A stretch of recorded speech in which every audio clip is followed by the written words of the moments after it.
Hello, everyone. Welcome to episode 226 of Manage the Wild. I'm your host, Nick Madsen. This is a name I never thought I would mention in wildlife, but after reading this article, I guess I have to change my mind. What do mule deer and George Soros have in common? Most people would say not a lot. And if you're not in politics, then you would have no idea of the name other than he's a billionaire. But if you're in politics, it's controversial depending on what side you're on, whether you're agree with his politics or not. And because it's wildlife, I never thought I'd have to deal with it. I mean, there are some politics, but George Soros is way out there. So why are we talking about it? I came across this article in Forbes magazine. It's Ballot Box Biology's hostile takeover of state wildlife agencies. And I was like, what? What does that even mean? And as you go through this article, it's so fascinating, the things that he talks about in this article. And I'm going to put the link on there on the podcast as well as YouTube. And you've got to go through his article. He just does such a great job in bringing something to light that I wasn't aware of. Now, you may agree or disagree with it, and I'm not here to say whether you should or shouldn't, but in this article, he argues that politics is going to change wildlife management forever. And you're already saying, well, it's already been changed, so there's not much you can do there. But the fact is what he's presenting is completely different from the way it's been done before. So there are these referendums that states are allowed to use, that anyone within the state who is a resident can bring forth a referendum, and if it gets enough votes and signatures, then it goes and it gets voted on.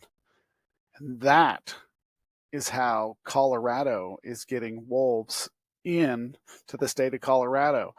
The Colorado State Fish and Wildlife Department, they spent millions of dollars studying whether they should bring wolves in or not. And they looked at how wolves would affect wildlife and cattle and all those different things, because it's a multiple use landscape.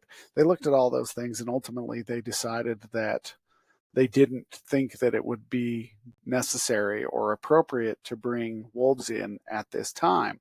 Well, they used a backdoor referendum to bring in wolves, and it's called direct democracy. And what they do is there was a bunch of money that came in from outside, and this is where George Soros comes into play. George Soros's $19 billion Open Society Foundation spent money along with people within Denver and Boulder, and they got enough signatures that it was able to pass. Now, the interesting thing about this is Denver and Boulder will never be affected by wolves. They don't see wolves in being that much of an issue in that area. The areas where they are putting the wolves is going to have a huge impact, not only on wildlife, but on the ag department as well. But they brought in out of state special interest groups. They brought in a lot of money, and then they got signatures in an area that wouldn't be impacted. And here's the other thing is state law doesn't allow Colorado Parks and Wildlife to comment on the referendum because somebody brought it forth. They are not allowed to comment whether they agree, disagree, or even talk about what it's going to do to the wildlife. They had no say. And so they couldn't respond. And so because they weren't responding, people basically thought that it was okay. Now, because they have successfully brought in wolves, the same group is now pushing to outlaw hunting mountain lions within the state of Colorado. In this article, it goes on to talk about how there is an estimated 230,000 mule deer that kill that are killed each year by mountain lions, and that the state of Colorado is believed to have the largest population of mountain lions. Now, there is another referendum going up in which they are, it's Initiative 91, and it's been recently introduced to ban mountain lion and other hunting. This will be interesting. I'm just curious what your guys' take on this, because now, whether you agree with the science or not of wildlife management, we can talk about that. But now it doesn't even matter whether science comes into play. If you get enough signatures within the state, you can pass a law. And 26 states currently allow this.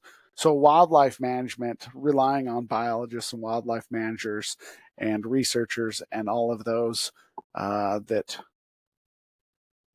who are aware of what's going on and use science to help manage responsibly, are now being effectively removed from wildlife management.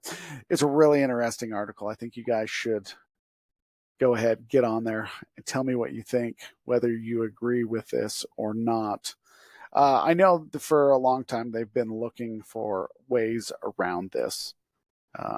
Outside interest groups have been looking for ways around wolf management, black bear management, cougar management, and have they found it? Is this the way to do it? And do you think it's fair that all the signatures can be, not have to be, but can be collected in one part of the state, which would largely not be affected? I don't know. I mean, it's a little uncomfortable because now you're just going by the swing of the public. So what if it comes back the other way and all the people from outside bring in a lot of money and they talk about all the damage that wolves are doing, and then they just come back in and change it, and then they kill all the wolves? Because you are swinging in a pendulum based upon public opinion, and it will swing one way and you'll be anti something, and then it'll swing the other way and you'll just want to kill it all. I don't know. I'm not a big fan of huge pendulum swings one way or the other. I like things fairly even, providing consistency. And I think that depending on the political noise that's going on, is you can have huge shifts from one way or another. I don't know. It'll be interesting to see. Super interesting article. All right, you guys, tell me what you think. Let me know. Have a great day. Stay wild.